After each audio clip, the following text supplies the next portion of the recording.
नमस्कार मित्रांनो, आजचा व्हिडिओ त्यांच्यासाठी आहे ज्यांचं हॉटेल आहे किंवा जे हॉटेल व्यवसाय टाकू इच्छित आहेत. त्यांनी व्हिडिओ शेवटपर्यंत बघा. ज्यांनी आपला हॉटेल व्यवसाय 40,000 मध्ये सुरू करून 4 करोड पर्यंत नेला. ते हे आहेत बघा, सक्सेसफुल हॉटेल उद्योजक रविराज देसाई काका आणि शेजारी त्यांचे बंधुराज जयवंत देसाई काका. ग्रामीण भागात 2009 साली भाड्याच्या जागी 40,000 मध्ये पत्र्याचे शेड मारून हॉटेल व्यवसाय चालू केला होता. त्यानंतर 2020 साली जवळच जागा खरेदी करून त्यामध्ये 4 कोटी रुपयाचे हॉटेल उभा करून ते आता त्यामध्ये सक्सेसफुल रन करत आहे. ते जास्त सोशल मीडियावर नसल्यामुळे त्यांचा हा प्रवास जास्त कोणाला माहीत नाही. मित्रांनो, आजकाल हॉटेल उद्योग जरा चालायला लागला की घे घोडा घे हात.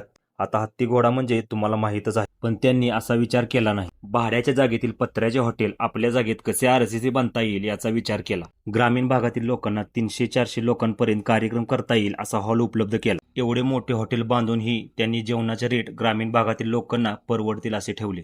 मित्रांनो, त्यांचा हा प्रवास तुम्हाला कसा वाटला हे कमेंटमध्ये नक्की सांगा. आणि हा पूर्ण व्हिडिओ मी काल 18 नोव्हेंबरला शूट केला आहे. आणि शेवटी आपल्या RIT मधील विद्यार्थ्यांचा जेवणाविषयी रिव्ह्यू पहा. जेवण कसं वाटलं?